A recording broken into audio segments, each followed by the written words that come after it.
Los peores monstruos no usan máscara, caminan entre nosotros. Bienvenidos a Podcraft, el archivo del crimen real. Historias oscuras, mentes retorcidas y misterios que te van a helar la sangre. Agarra tu mate o café de preferencia, ponte cómodo y no mires atrás, porque esta noche la pesadilla es real. Comencemos. Hola perrito. Hola otro perrito. Hola Drac. Hola, Kirita. ¿Cómo estás? Mejor ahora que vamos a ver casos que hasta pueden estar sin conclusión. ¿Quieres empezar tú? Prefiero que empeces vos. Yo. Sí, sí, me interesa mucho tu caso. Mi casa. ¿De qué trata el tuyo?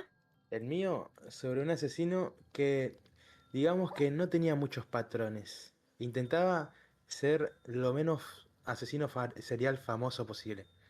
Ok. Eso es Sí, raro sí. en un asesino serial que no quiera ser famoso por su ego, ¿no? Sí, Son más muy que nada porque, egocéntricos ellos. digamos que él aprendió de los errores de los anteriores asesinos seriales y Ajá. él dijo, no, no, no, yo en eso no caigo. Ok. Interesante. ¿Y el tuyo, Kirita? El mío es de un feminicidio ¿Un feminicidio? a una niña de 12 años. ¿Te interesa? ¿Quieres que Sí, empiece sí. yo? Te doy los honores. Entonces empiezo. La Dale. chica se llama Fátima Varina Quintana Gutiérrez, de 12 años. Mientras la familia de Fátima esperaba en su casa un 5 de febrero del 2015 a que su hija saliera de la escuela, el tiempo se les pasó demasiado rápido. Mientras la familia preparaba la cena, se dieron cuenta que ya era demasiado tarde y que su hija Fátima no había llegado aún a casa. Según esto, la niña tenía que llegar a casa como a las 2:15 más o menos. Ya Ok, eran las temprano. 3 y la niña no había llegado a casa. La familia Ok. salió a la calle para averiguar sobre dónde estaba su hija y el por qué aún no había llegado. La mamá se detiene en la casa de un chico llamado José Misael. El chico estaba Ok. sentado en un sillón donde estaba la puerta abierta, por lo cual su hija pasaba por ahí, él pudo haberla visto. Pero a la madre, al preguntar por Fátima, el chico dijo que no la había visto. Luego de eso, la madre va a casa de Salma, una amiga de su hija con la cual volvían de la escuela juntas. Salma le confirma que Fátima había vuelto con ella, pero dice que después Fátima siguió por el mismo camino de siempre para irse a su casa. La mamá le pide a Salma que guíe a dónde fue, que vio que se fue su hija, ¿verdad? Sí. Entonces, Salma guía a la madre al lugar donde se supone que se separó de Fátima, y es donde llegan de nuevo a la casa de Misael. En esta Ok. ocasión, la madre no solo ve a Misael, sino que también ve a Luis Ángel, el cual venía de el piso de arriba. Luis Ángel había salido como si se hubiera acabado de bañar, ¿tú entiendes? ¿Qué pasa? Que la madre dice, bueno, Misael a lo mejor y pudo no haber visto a Fátima, quizás, pero Luis Quizás. Ángel, que estaba arriba, en el piso de arriba, tenía mucha más visión de la calle que Misael. Y la madre Ok. le pregunta si había visto a Fátima, el cual él dice que no, al igual que su hermano. Y entonces Ok. en eso Salma salta y dice, ¿cómo que no vieron a Fátima pasar? Si yo misma vi que ustedes ¿La le estaban saludaron o algo? chiflando a Fátima. O sea que sí Tanto la Luis vieron. Ángel como Misael, como un chico al cual le llamaban el Pelón, que hoy en día se sabe su nombre y es José Juan, los tres le habían estado chiflando a Fátima y ellos estaban mintiendo. En ese momento la madre empezó a avisarle a todos los vecinos que por favor vinieran a ayudar a buscar a su hija, que se había perdido. La madre caminó hacia donde Salma había visto a Fátima y después de caminar unos pocos metros vio el dinero que llevaba su hija tirado en el piso y la sudadera de la escuela en unos arbustos, lo cual estaba con las mangas hacia adentro como si se lo hubieran quitado y con una mancha de sangre, y cuando la madre mira de nuevo en el arbusto logra ver un Uh, cuchillo que estaba manchado de sangre. Los vecinos empiezan a llamar a la policía. La madre le explica a la policía en el teléfono todo lo sucedido, que su hija salía de la escuela a las 2 y que ya eran las 3 y no había llegado. Le dice lo de la sudadera llena de sangre y todo eso. La oficial le dice que va a mandar a la policía, pero pues como siempre la policía también se demora un montón. sí. Sí, hasta que llegaron haciendo está en Wisconsin ya. Exacto. La madre no se iba a detener a simplemente esperar, así que fue a la esquina de la casa de Luis Ángel y Misael y es en donde ve a José Juan, el pelón, el que hasta ahora él no había mostrado frente a la madre de Fátima. O sea, él va saliendo con la mochila de Fátima. O sea, cuando ella se dirige a la casa, Misael va saliendo con la mochila de Fátima. Hijo de mil. Ella trata de agarrarlo, necesitaba explicación, pero él la tiró, él salió corriendo mientras José Juan, el pelón, saltaba la cerca y salió corriendo también. Ella lo siguió llegando hasta un lugar boscoso, lleno de árboles, arbustos, los perdió de vista, así que se regresó gritando el nombre de Fátima. De regreso, ella ve un lugar por donde se pudieron haber metido, que era como una bajada, y ahí se encuentra la mochila. Los vecinos le gritan que no toque la mochila, porque pues puede dañar la evidencia. La madre sale de ahí y vuelve a casa de Misael y Luis Ángel. Luis Ángel seguía en la casa. Ella se mete a la casa, obviamente Luis Ángel le gritaba que no se metiera, que era allanamiento. Hijo de puta. Allanamiento después de que salieron de ahí con la mochila de su hija. Vete pa'l carajo. Ella aún así se metió y en la parte de atrás de la casa había una gorra y unos tenis llenos de sangre y lodo. Tenían una cubeta con agua con sangre. El yerno con una vara o palo cogió una camisa con sangre y fue a enseñársela a los vecinos, enseñando la evidencia de que estos tres sujetos, José Juan Hernández, Luis Ángel Ataide Reyes y José Misael Ataide Reyes. Aquí es cuando me siento mal por apellidarme Reyes, hijos de puta.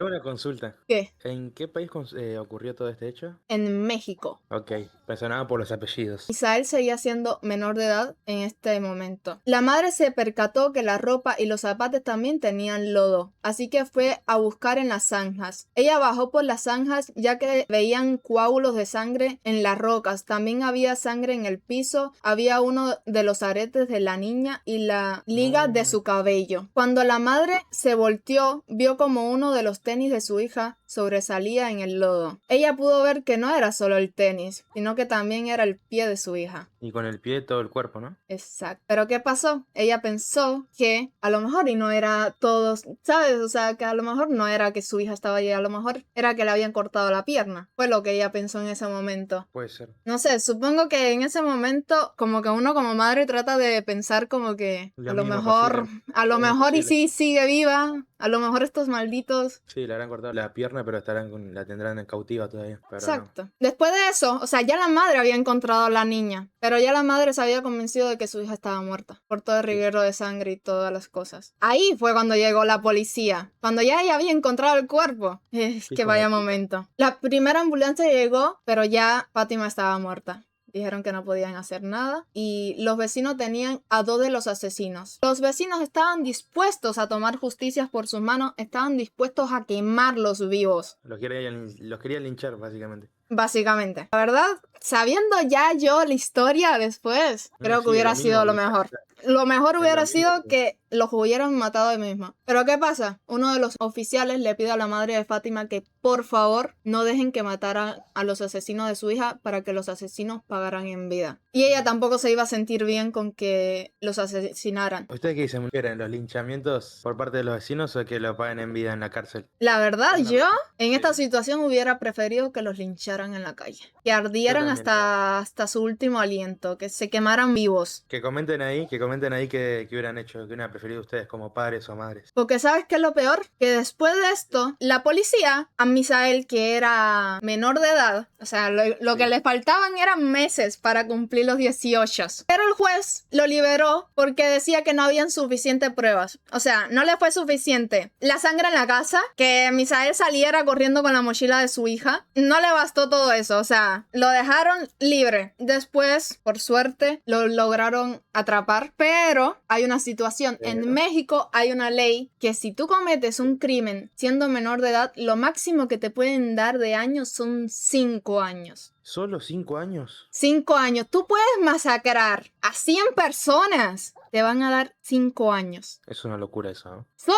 por estar a unos meses de cumplir 18. Ah, no me jodas. Tienes 17. O sea, tu mente está clara con lo que está bien y con lo que está mal. Pero bueno. No, sí, y aparte es una locura que puedas cometer cualquier atrocidad y solo puedas llegar hasta 5 años. De hecho, investigando, hay muchos casos en el que el narcotráfico en México básicamente contratan a estos estos muchachitos de menores de edad para que hagan todas sus cosas. ¿Por qué? Porque si los atrapan, de todas formas le van a dar 5 años máximo, 2, 3. Y sí, ese es el modo superante de los O sea, carteles, supongo. hijos de puta. Pero bueno, cuando la madre tiene que ir a reconocer el cuerpo de Fátima, el forense le pide por favor que ella no entre a reconocer el cuerpo. ¿Por qué? Porque la atrocidad que le habían hecho a su hija era mejor que ella ni lo viera, que se quedara con lo que ella recordaba de su hija. A Fátima le cortaron el pecho 30 centímetros. El tórax se lo rasgaron 30 centímetros. Le cortaron la cara 10 centímetros. Uf. Le hicieron 230 cortes alrededor de su cuerpo. 230. ¿Y sabes qué es lo peor? ¿Qué? Nada de esto que le hicieron la mató. ¿Cómo? Lo que la mató ¿Cuál fue la causa? que le tiraron 2 piedras, una de 32 kilos y otra de 36 kilos en la cabeza. Hijos de puta. O sea, estuvo sufriendo hasta el momento donde le cayó la roca en la cabeza. Exacto. Ella, tratando de cubrirse, puso sus manos y todo el hueso de sus manos se les rompieron. Y Ay, qué aún dolor. así, con sus últimos espasmos después de muerta, logró sacar el pie para que la encontraran. Por eso es que tenía la zapatilla afuera. Y estos no son solo asesinos, porque también cometieron violación, la explotaron por dentro, metiéndole cosas irregulares. Son unos hijos de puta, la verdad es que... Y encima Misael hoy en día está libre. ¿En serio? Misael hoy en día está libre haciendo su vida por ahí. Son hijos de puta. Los únicos que obtuvieron condena, pues Luis Ángel, que le dieron 73 años y 8 meses, que me parece poco para lo atroces que Poquísimo. fueron. O sea, yo los hubiera puesto pena de muerte, te lo juro, man. Yo también. Y a José Juan con 73 años y 8 meses también, pero les redujeron la condena a 70 años por algo así de irregularidades o cosas así. Una mierda. Yo no sé qué carajos hace el gobierno de México, te lo juro, porque este es solo un caso nada más para toda Fue la en pila de 2015, casos. ¿no? Esto es 2015. O sea, hace 11 años. En el 2022, Misael salió libre. Desde el 2022, Misael está por la calle haciendo lo que quiera. No sé Bueno, qué se puede esperar de un asesino así. yo tampoco. La verdad es que este caso a mí me puso los pelos de punta y la verdad es que quería que este fuera el primer caso que se hablara acá. La verdad que para ser el primer caso de podcast es una locura, ¿eh? Espero, la verdad, que a esos tipos en la cárcel los hayan hecho mierda. Es que seguramente, ¿sabes qué es lo peor? Que a esos tipos y les pusieron seguridad, o sea, para que los presos no le hicieran nada, seguramente los debieron de poner en una celda solos o cosas así, porque Seguramente. encima la ley los protege. O sea, los criminales Ah, tienen protección después de todo lo que hicieron. Es una mierda. No, sí, siempre la ley está a favor del victimario, nunca de la víctima. Exacto. Y pienso, la verdad, que una persona que acabó con la vida de otra ya no tiene derechos humanos. No tiene derecho de vivir. No solo de vivir, no tiene derechos humanos. No hay por qué tener consideración con ellos. La verdad es que lo que hace el presidente de El Salvador, de tenerlos como de lo peor en la cárcel, Sí, como unas ratas. exacto. Es lo mejor que se le puede hacer a este tipo de presos. Y la verdad No, se la queda verdad. corto. Se queda corto. Sí, claro. Porque si fuera yo... Ay, Dios. La verdad que sí, la verdad que igual es el máximo que hay, ¿no? Exacto. Pero bueno, ¿quieres continuar con La tu verdad historia? ya vimos capítulo de feminicidio. Muy, pero que Fátima. muy grotesco, la verdad. Sí, demasiado. Y la verdad que sí. Entonces, bueno, ahora me toca a mí explicarte sobre un asesino que no era la cantidad de víctimas ni la violencia lo que sorprendía. Era lo cínico y cómo planificaba sus asesinatos en mucho tiempo este. Israel Keyes, un asesino serial que quizás nunca conozcamos por completo. Ok. ¿Y de dónde es? Es de Estados Unidos. Ok. De nuevo Estados Unidos con sus asesinos seriales, ¿no? Exacto. Así que nada, para empezar, ¿sabes qué es lo que más miedo me da de algunos asesinos seriales? ¿Qué? No la cantidad de víctimas, no la violencia, ni siquiera la forma en la que cometían los crímenes. Lo que realmente me da miedo son los que parecían completamente normales, los que podían ir al supermercado, hablar con un vecino, llevar a su hija a la escuela o ir a trabajar y después hacer cosas que nadie alrededor suyo habría imaginado. Porque al final uno piensa, ¿no? En un monstruo y se imagina a alguien que se nota diferente y que se resalta entre la sociedad. Pero Claro. la realidad es que casi nunca funciona así. Y hoy vamos a hablar justamente de uno de esos casos. Uno de los hombres que más aparece cuando los investigadores hablan de asesinos extremadamente organizados. Israel Keyes. Y creo que es un excelente comienzo para este podcast hablar, porque mucha gente conoce como nombres como Ted Bundy, Jeffrey Dahmer o otros más, que son casos que tuvieron muchísima cobertura, tuvieron películas, series, documentales, pero cuando empezás a meterte más en el mundo del crimen, aparece un nombre que no es tan conocido para este público, pero que entre investigadores genera muchísimo respeto, y es el de Israel. Y no porque haya sido el asesino de muchas víctimas, sino porque, según el FBI, probablemente fue uno de los más difíciles de entender. Hasta hoy hay preguntas que siguen sin respuesta y probablemente nunca las tengamos. Porque la historia de Israel tiene algo distinto. No es solamente la historia de un asesino serial, es la historia de alguien que parecía estudiar cómo evitar convertirse en un asesino serial famoso. ¿Entendés? Ok. O Como sea, si hubiera aprendido de los errores de todos los demás, básicamente. se estudiaba los errores que habían cometido todos los demás asesinos para él no Exacto. cometerlos. Ok. Por ejemplo, mientras otros repetían ciudades, él viajaba. Mientras otros elegían siempre el mismo tipo de víctima, él cambiaba el tipo de víctima. Mientras otros dejaban patrones, él intentaba romperlos. Y eso hizo que durante Interesante. muchos años nadie pudiera conectarlo con lo que estaba pasando. Y lo más inquietante de todo es que todavía hoy no sabemos cuántas personas mató realmente. El Uf. FBI cree que fueron al menos 11 víctimas, aunque algunos investigadores sospechan que podrían haber sido muchas más. Pero el problema es que Keyes nunca contó toda la historia. Confesó algunas cosas, negó otras e insinuó muchas. Y después murió antes de terminar de hablar. Así que preparen algo para tomar porque este caso es muy largo. Y cuanto más avanzamos, más raro se vuelve. Para empezar, ¿quién era Israel Keyes? Bueno, antes de hablar del asesino, hablemos primero de la persona, ¿no? Porque creo que ahí empieza una de las partes más interesantes del caso. Israel Keyes nació el 7 de enero de 1978 en Richmond, Utah, y su infancia fue bastante distinta a la de la mayoría. Su familia era muy religiosa, vivían de una manera bastante aislada del resto de la sociedad. Educaban a sus hijos en casa y no iban al colegio tradicional, sino que durante muchos años prácticamente crecieron lejos del contacto normal de la gente que tendría cualquier chico. Y eso hizo que muchos periodistas, después de que intentaran buscar ahí una explicación, tipo, bueno, capaz es que esa infancia explica lo que terminó pasando, cómo se comportaba.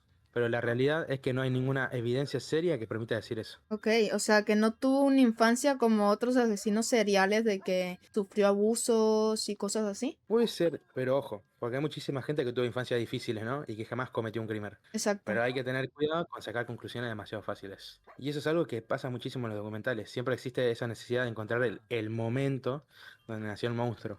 Como si hubiera una escena específica, ¿viste? Exacto. El punto de Algo que quiebre. automáticamente, exacto, algo que automáticamente convierte a una persona en asesino. Pero la realidad de él es que es mucho más compleja. Porque en el caso de Israel no existe un hecho único que explique todo. Y lo que sí sabemos es que de chico empezó a desarrollar intereses bastante particulares. Con el tiempo, él mismo admitió que había fantaseado con cometer delitos mucho antes de llevarlo a la práctica. Y eso es importante aclararlo, porque nos muestra que sus ideas no aparecieron de un día para el otro. Fueron creciendo y creciendo durante años, silenciosamente, sin que prácticamente nadie lo notara. Después, siendo joven, entra al ejército de Estados Unidos, punto importante. Y acá aparece algo interesante, porque mucha gente cree que fue el ejército el que lo convirtió en asesino. Porque viste que hay gente que dice que cuando entras al ejército capaz te trastornan un poco de la cabeza. Como cuando miras las fotos de la gente que volvieron de la guerra. Exacto. Pero todavía no se encontraron pruebas de que fue esa la causa. Sí es cierto que aprendió disciplina, aprendió supervivencia, orientación y a moverse por distintos terrenos. Todas esas habilidades probablemente después le sirvieron muchísimo, ¿no? Para los asesinatos. Y pues Pero sí. decir que el ejército creó a Israel sería simplificar demasiado la historia, porque ya antes había comportamientos que llamaban la atención. Y cuando él deja el ejército, empieza una vida que desde afuera parecía completamente normal. Trabajaba como contrastista, Tenía su empresa, vivía en Alaska y tenía una hija. Él pagaba impuestos, tenía vecinos, clientes, rutinas básicas. Prácticamente una vida totalmente normal. Y eso es justamente lo que hace tan perturbador este caso. ¿Por qué?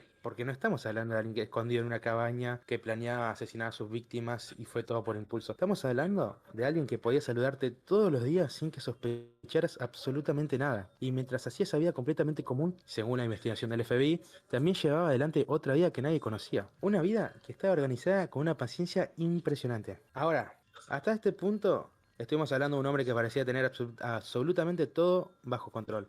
Vivía una vida normal, viajaba constantemente, no repetía patrones. Enterraba kits con herramientas para futuros delitos. Y según todo lo que se pudo reconstruir después, llevaba años haciendo exactamente eso, sin despertar sospechas importantes. Pero hay una realidad que se repite muchísimo cuando uno estudia investigaciones criminales. No importa cuánto planifiquen, no importa cuántos años lleves haciéndolo, mientras más tiempo estés activo, más probabilidades hay de cometer un error. Y el error de Israel llegó en febrero de 2012, con una joven llamada Samantha Koenig, de 18 años. Este fue el caso que cambió absolutamente todo. No solamente porque fue el crimen por el que terminó siendo detenido, sino porque fue el momento en el que esa imagen de criminal prácticamente invencible e invisible empezó a romperse. Y algo que me parece importante aclarar antes de seguir es que no vamos a entrar en detalles innecesariamente gráficos sobre el crimen, ¿no? Porque muchas veces el morbo termina tapando lo que verdaderamente es interesante. Y en este caso lo interesante no es la violencia, sino cómo una investigación que parecía no tener demasiadas pistas terminó descubriendo algo muchísimo más grande. Imagínate, ¿no? La situación. Una chica que de repente desaparece durante su turno de trabajo y en un principio nadie piensa automáticamente en un asesino serial, ¿no? Pues no. La policía va y empieza investigando como investiga cualquier desaparecido. Habla con los familiares, con amigos, con compañeros de trabajo, ¿viste? Lo peor, perdona que te interrumpa, yo siento que al inicio siempre la policía lo primero que piensa es, a lo mejor y se fue con un amigo, con una pareja, o anda por ahí y en algún momento va a volver. Y ya después se Exacto, empiezan a preocupar cuando pasan las malditas esas 48 horas que te exigen para reportar que exacto. alguien no aparece. O sea, ¿por qué? No sé lo necesario que es de las 48 horas porque literalmente le dan tiempo de sobra al asesino. Exacto. ¿Cuántas Bueno, personas no es... se pudieron haber salvado si la policía no te exigiera esas malditas 48 horas? Pongan en comentarios, muchachos, si ustedes están a favor de que tarden 48 horas en declararte como desaparecido. Eso, ¿no? Que hablan con familiares, compañeros de trabajo, revisan las cámaras e intentan reconstruir las últimas horas de la víctima. Todo bastante estándar, ¿no? Pero poco a poco empiezan a aparecer elementos que indican que probablemente no están frente a una desaparición voluntaria. Y ahí la investigación cambia completamente de dirección. Acá ya algo que para mí es increíble, porque durante años Israel había sido extremadamente paciente. Todo lo hacía pensando en minimizar riesgo, ¿no? Pero después de este crimen tomó una serie de decisiones que hoy, vistas con el diario del lunes, parecen totalmente fuera de personaje. Una de esas decisiones fue utilizar tarjetas bancarias pertenecientes a la víctima para retirar dinero mientras viajaba por distintos estados. No, pero es O sea, estúpido. y yo cuando la primera vez que lo leí pensé, ¿cómo alguien tan meticuloso hace algo así, de estúpido? Sí, o Porque si sea, venís, si aprendes venís evitando tanto patrones, y a la vez no aprendes nada. exacto, porque si venís evitando patrones durante una década, literalmente, si escondés herramientas para no dejar rastro, ¿por qué harías algo tan fácil de seguir? Hay varias teorías. Algunos creen que se sintió demasiado confiado, otros piensan que simplemente creyó que tenía tiempo suficiente antes de que alguien pudiera seguirle el rastro, pero nunca lo vamos a saber. Pero esa decisión terminó siendo una de las claves del caso. ¿Por qué? Porque cada retiro de dinero dejaba una huella, y no solamente la transacción bancaria. También estaba la cámara de seguridad, los horarios, los lugares, los recorridos. Todo se empieza a formar una especie de mapa para la policía, lo que hace que esta misma, porque cada retiro de dinero deja una huella. Y no solamente la transacción bancaria, sino también están las cámaras de seguridad, los horarios, los lugares, los recorridos, donde todo eso empieza a formar una especie de mapa y la policía empieza a hacer algo que hoy parece normal, pero que lleva muchísimo trabajo. Empiezan a reunir puntos. Este retiro ocurrió acá, después aparece otro de otro estado, después otro. Y cada vez que el recorrido se vuelve más claro. Mientras tanto, Keyes seguía viajando, probablemente convencido de que todavía estaba varios pasos por delante de la policía. Sin saber que, por primera vez en muchos años, alguien realmente estaba siguiéndole el rastro. Y esta parte parece sacar una película, literal. Porque mientras la policía reconstruía sus movimientos, Israel seguía cruzando estados en auto. Imagínate vos lo que es la tensión de ese momento, ¿no? Por un lado tenés al hombre que cree que todavía controla la situación y por el otro tenés a los investigadores intentando adelantarse a cada movimiento antes de perderlo. Exacto. Con cada kilómetro que recorría aumentaba la presión.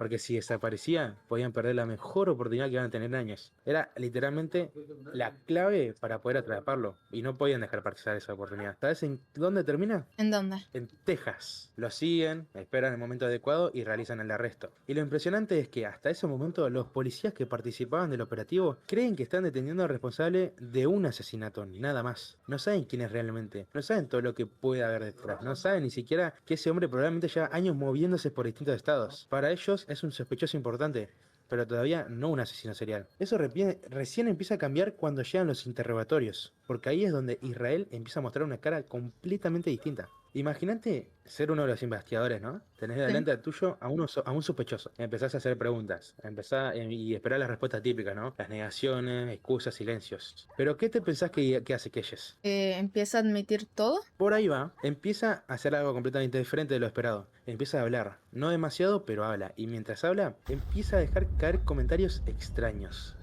Frases que no encajan con un único asesinato, ¿entendés? Hace referencia a otros lugares, a otros viajes, a otras personas. Y poco a poco los agentes empiezan a mirarse entre ellos. Porque ya no parece el interrogatorio de un homicidio aislado, parece otra cosa, mucho más grande. Hay una anécdota que cuentan algunos investigadores donde dicen que a medida que avanzaban las entrevistas, tenían la sensación de que estaban frente a alguien que siempre sabía un poco más de lo que estaba diciendo. Como si cada respuesta estuviera calculada, ¿viste? Ok, como si No ya impro- tuviera un guión. Exacto, no improvisaba, no contestaba ni impulsivamente. Pensaba muchísimo antes de hablar, y eso lo frustraba muchísimo a los policías, porque sentían que delante suyo había un hombre que podía resolver casos de personas desaparecidas. Es como que la policía sabía, o sea, no sabía, pero tenía una intuición de que el tipo podía literalmente ser el asesino de muchas más personas. O sea, como dar la información suficiente como para dejarte la miel en los labios, pero a la vez no darte nada, ¿entendés? Ok, cabrón. Imagínate lo que es esa sensación, saber que, o sea, imagínate los policías, saber que probablemente hay familias esperando respuestas y que la única persona que puede dártelas decide guardar silencio. Con el paso de los días, Keyes empieza a admitir que Samantha no había sido su primera víctima, y ahí todo cambia, porque una confesión así obliga a revisar absolutamente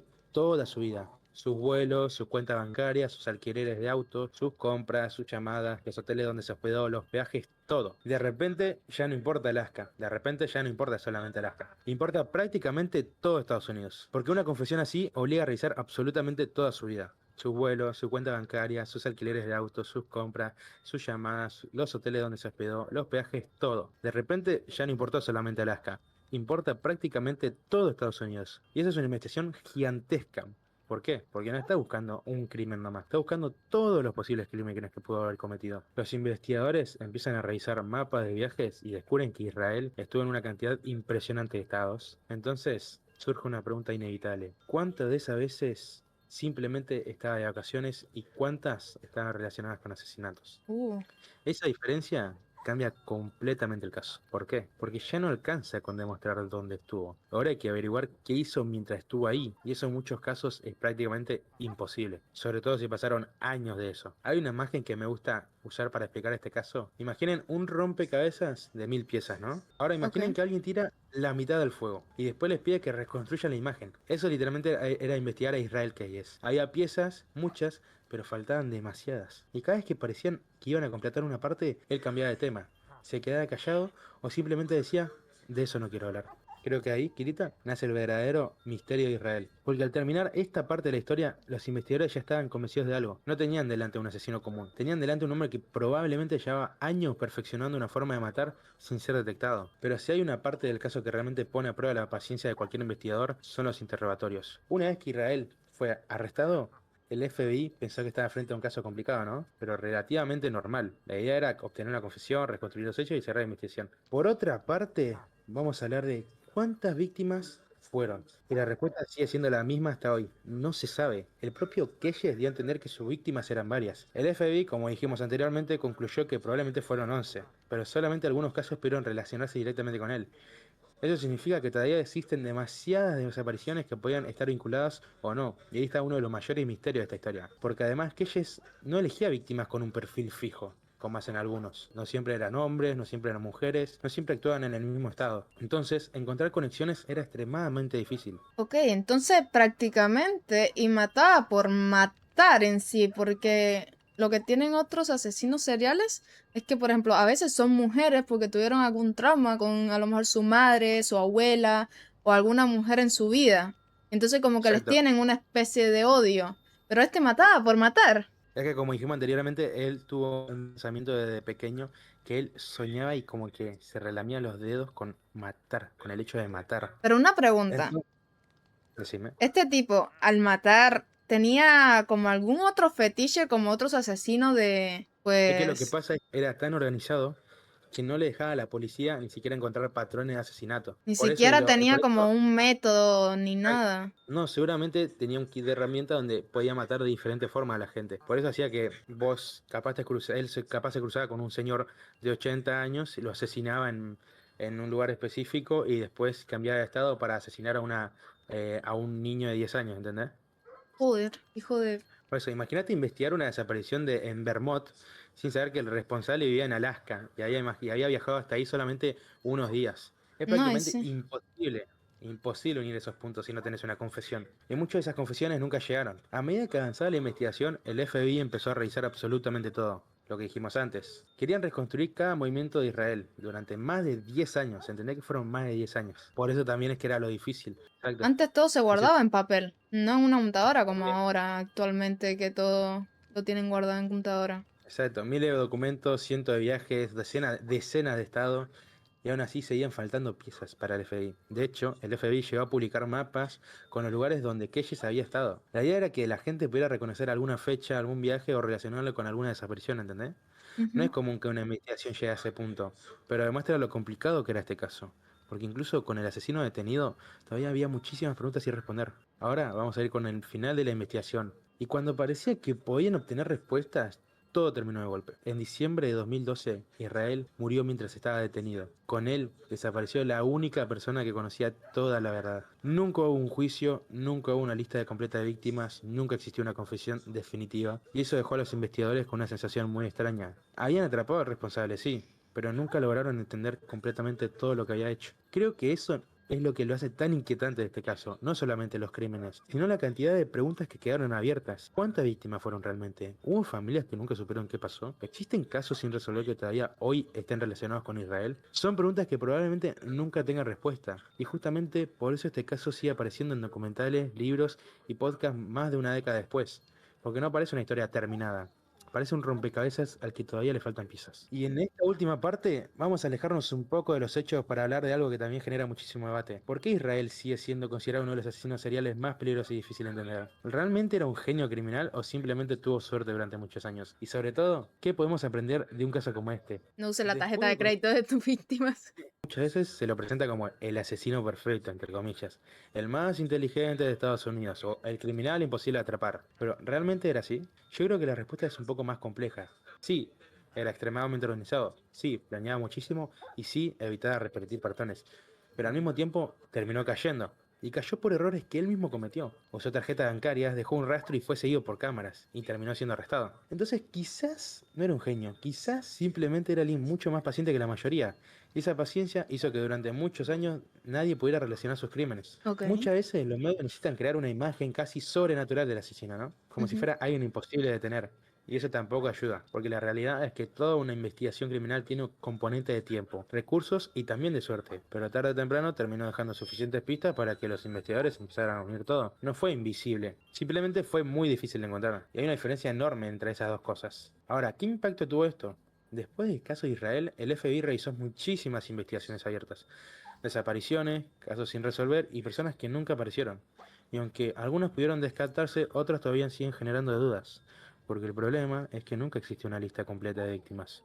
Y mientras eso no exista, siempre va a quedar la posibilidad de que haya familiares y familias que nunca supieron realmente qué pasó. Eso convierte este caso en uno de los más frustrantes para los investigadores. Y también cambió la forma en la que muchas agencias miran los delitos cometidos entre distintos estados. Antes era mucho más común que una desaparición se investigara únicamente a nivel local, ¿no? Hoy existe mucha más cooperación entre agencias. Se cruzan bases de datos, se comparan ADN, se revisan movimientos. Y aunque eso no nació exclusivamente por Israel, casos como este demuestran lo importante que es compartir información, porque un asesino no entiende de fronteras estatales. La investigación tampoco debería serlo, ¿o no? Como Israel viajó por casi todos los estados de Estados Unidos, bueno, hay muchas familias que crean que pudo haber sido por culpa de él. Bueno, creo que antes de cerrar, vale la pena hacerse una última pregunta, ¿no? ¿Por qué nos atraen tanto las historias como esta? ¿Por qué no estamos hablando de ficción? No estamos hablando de alguna película y estamos hablando de personas reales, de víctimas reales. Y creo que la respuesta no debería ser el morbo. A nosotros, al menos en este podcast, no nos interesa recrear la violencia. Nos interesa entender cómo funcionan esas investigaciones, ¿no? ¿Cómo piensa un criminal? ¿Qué errores cometió? ¿Qué aprendieron los investigadores? ¿Y qué podemos sacar de estos casos? Porque detrás de cada expediente hay familias esperando respuestas. Y eso nunca hay que olvidarlo. Y por eso tratamos de contar esas historias desde otro lugar, no para glorificar el asesinato ni para convertirlo en una especie de personaje, sino para entender cómo fue posible que alguien así actuara durante tanto tiempo. Y también para reconocer el enorme trabajo de los investigadores que lograron reconstruir una historia llena de vacíos. Porque aunque nunca hayan obtenido todas las respuestas, sin esa investigación probablemente hoy ni siquiera conoceríamos el nombre de Israel Keyes. Tengo una teoría de por qué este sujeto no habló con la policía del todo. Porque tenemos el caso también de Ted Bundy. Tenía condena de muerte, pero nunca lo llegaron a matar porque cada vez que querían matarlo, confesaba un asesinato más. Entonces tenían que investigarlo. Yo creo que este sujeto básicamente no quería decir cuáles eran sus víctimas o cuántos asesinatos cometió y cosas así. Por eso mismo, porque sabía que si hablaba, se iba a ir a juicio directo. Entonces Ok. tenía que mantener a la policía en ese limbo para que no hubiera un juicio o por lo menos retrasar el juicio. Porque sabía que le iba a ir mal si entraba en juicio. ¿Querés que te deje un dato interesante de cómo ¿Qué? falleció Keyes, que no lo conté? ¿Cómo falleció? El método de Keyes fue una combinación de cortarse las muñecas con una navaja y ahogarse, o ahorcarse, con una sábana de la cama, asegurándose así Ok, de no sobrevivir. ok. Eso no me lo esperaba. Yo pensé que a lo mejor y le había dado un infarto o algo. De hecho, quiero decirles un dato muy curioso que me lo estaba guardando para el final, para la gente que se quedó escuchando el podcast ahora hasta el final. Ujú. Y quiero decir que en la celda de Keyes dejó dibujados 11 cráneos con su sangre. Eso es un dato no menor, que lo quería contar ahora al final para darle como un premio a la gente que se estuvo quedando hasta el final. Bueno, yo creo que podemos dar por finalizado, ¿no? Yo Si creo les que sí. gustó este formato, donde hablamos de casos reales mientras jugamos Minecraft prácticamente, déjenos en los comentarios qué historia les gustaría escuchar en el próximo episodio. Hay muchísimos casos que merecen ser contados, algunos conocidos, otros completamente olvidados. También nos pueden decir si prefieren más asesinos seriales, misterios sin resolver, desapariciones, fenómenos paranormales o leyendas urbanas. La idea de este podcast es justamente esa. No se olviden de dejar un me gusta, suscribirse si quieren apoyar el proyecto y activar la campanita para no perderse los próximos episodios. Nos vemos la próxima y recuerden, a veces los casos que más miedo dan no son los que tienen más respuestas, sino los que probablemente nunca lleguemos a entender por completo.